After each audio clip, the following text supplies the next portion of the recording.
We've been gone a long time. We back now.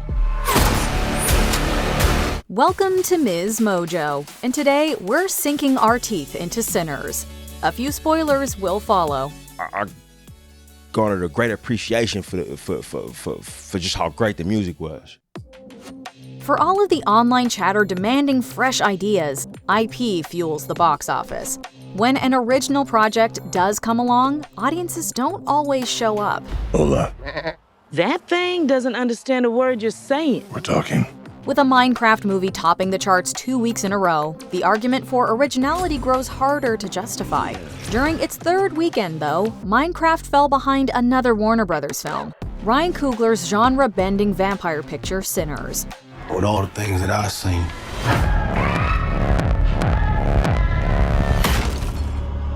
I ain't ever seen no demons.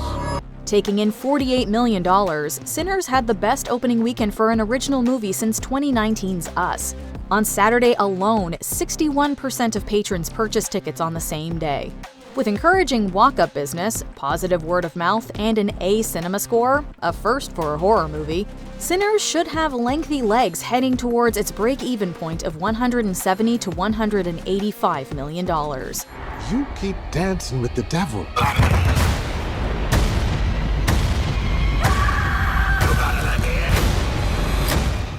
Along with Christopher Nolan, Greta Gerwig, and Jordan Peele, Ryan Coogler is a director whose name can officially sell a movie. Following his debut, Fruitvale Station, Coogler directed 3 franchise pictures, all critical and financial hits. One even got a Best Picture nomination and made over $1 billion. I don't need a suit to kill you. Your reign is over. As great as Creed and the Black Panther movies are, Coogler was eager to produce a genre picture that wasn't part of an established brand. Sinners is Coogler's blank check movie. It's paying off for him, the studio, and audiences. The film's success isn't a huge surprise, as horror is among the few genres that still pack theaters. Most of those films didn't have a roughly $100 million price tag, however. Sinners isn't strictly a horror film either. Coogler drew from works of terror like Salem's Lot, The Thing, and The Twilight Zone, specifically the episode The Last Rites of Jeff Myrtlebank. If you're right about me, then you better start treating me pretty nice. 'Cause you just don't know all the kind of trouble I can cause you. Yet Coogler also pulled from the Coen brothers, and, believe it or not, Puss in Boots: The Last Wish. Look into Death's Eyes and you'll see the parallels. Then there's Robert Rodriguez, whose From Dusk Till Dawn similarly blended crime with vampires. All right, now that we all agree that we're dealing with vampires, what do we know about vampires? Coogler was just as inspired by Rodriguez's The Faculty, which merged horror and sci-fi. Coogler puts his own spin on horror, fusing it with period drama, gangsters, and above all else, music. Sinners isn't a musical in the traditional sense, but music is at the root of the film's central themes. Listen here, this ain't no house party. While Coogler said he's been, quote, trying to make this movie forever, it started to take shape during the production of Creed. Coogler's uncle James had been diagnosed with cancer, although he maintained contact with his nephew via voice notes, sending motivational words whenever he was homesick. Fast forward to 2015, my uncle got really sick, and I was in Philadelphia, while he was getting, basically getting diagnosed with terminal cancer. And he would send me voice notes, of encouragement when I was homesick and I don't want to go home. During Creed's post-production, James passed away.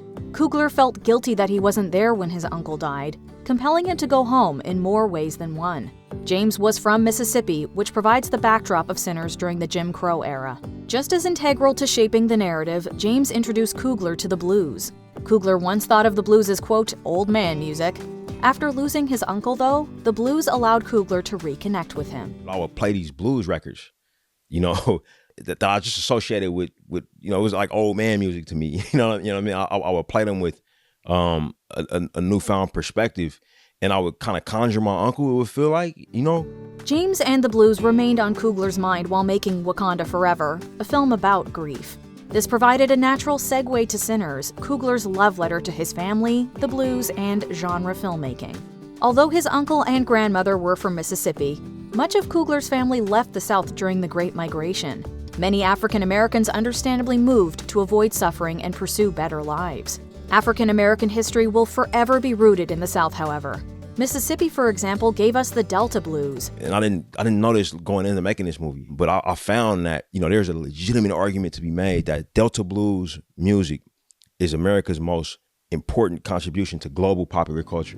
Through Sinners, Coogler sought to learn more about a piece of his family's history that had been left behind. He traveled to Mississippi with composer Ludwig Göransson, who brought his father along for the ride. The trip was eye-opening for all of them. Coogler walked away feeling closer to his family, no longer separated by time or age. It was as if the blues had conjured his uncle's spirit. This is reflected in the film's most talked about sequence.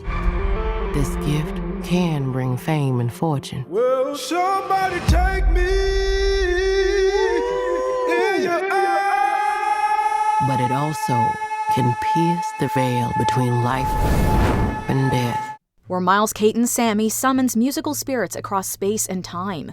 In what Coogler describes as the surreal montage, Black artists ranging from jazz to rap to funk to traditional West African music are unified in perfect harmony. Through this transcendent wonder, masterfully shot by Autumn Durald Arkapaw, we see the past, present, and future of music under the juke joint's burning roof. Now we is one people, and we shouldn't go in barging into other folks' places uninvited, so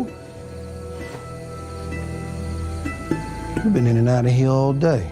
Ain't never need an invite then. Yeah, something ain't adding up. Of course, this also serves as a siren to Jack O'Connell's Remick, an Irish vampire who seeks to drain the power of Sammy's music for himself. Oh, we heard tale of a party.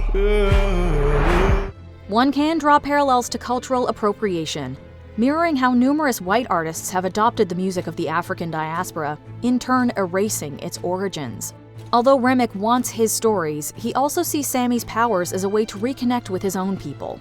Remick may be evil, but Coogler is a big fan of Irish folk music, which he effectively works into the plot through the vampires. I'm sad as all, but I don't need no saving. Yes. Yes, you do. You all do. Sinners thus avoids turning one community into the villain. Rather, the true enemy here is conformity. Be it a horde of vampires sharing a hive mind, or a hate group like the Ku Klux Klan.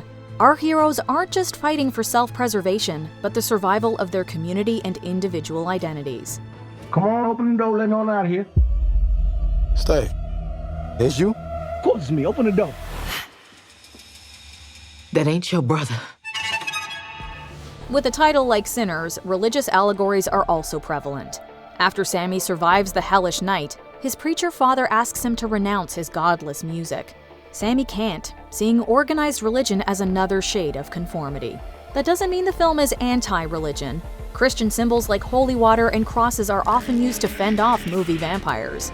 In Sinners, the heroes fight off the vampires through hoodoo, which Wunmi Masaku's Annie practices. Michael B. Jordan's Smoke is skeptical about the occult. As he takes his dying breath, though, it's suggested that Smoke will join Annie and their child in the afterlife. Meanwhile, Smoke's brother Stack and Haley Steinfeld's Mary will continue to walk the earth as vampires, forever between life and death. Before we continue, be sure to subscribe to our channel and ring the bell to get notified about our latest videos. You have the option to be notified for occasional videos or all of them. If you're on your phone, make sure you go into your settings and switch on notifications. By the end, Sammy is the only major character who isn't either dead or undead. Yet his music will make him immortal even after he passes. Sammy's guitar becomes his cross. It's something he must bear, but it can also be used as an instrument of inspiration. Coogler put much of his own family into the film's characters. Stack and Smoke, for example, contain traces of his Uncle Rod and Uncle Mark. Sammy, however, may be based on blues legend Robert Leroy Johnson. There's an old fable that Johnson met the devil at a crossroads. As the devil tunes his guitar, Johnson trades his soul to become a master of the blues. This man was a nobody. And then he disappears. A year and a half later, he's doing things with the guitar that even his mentors can't do. Where Johnson makes a deal with the devil, Sammy forges his own path. Hollywood should do the same, not only taking more chances on original concepts, but ones that are personal to the filmmakers. That's not to say every auteur-driven film can perform as well as Sinners. If the reception to Coogler's film demonstrates anything, though, it's that audiences are thirsty for a fresh sound. Sinners combines the new and old to create something that'll still be talked about generations from now. Just as Sammy's music awakens musical voices across history, Sinners took us back to a time when the industry wasn't so hesitant towards non-IP pitches. It also provided a glimpse of what cinema can be if only more artists like Coogler were given the opportunity to tell their stories. You keep dancing with the devil.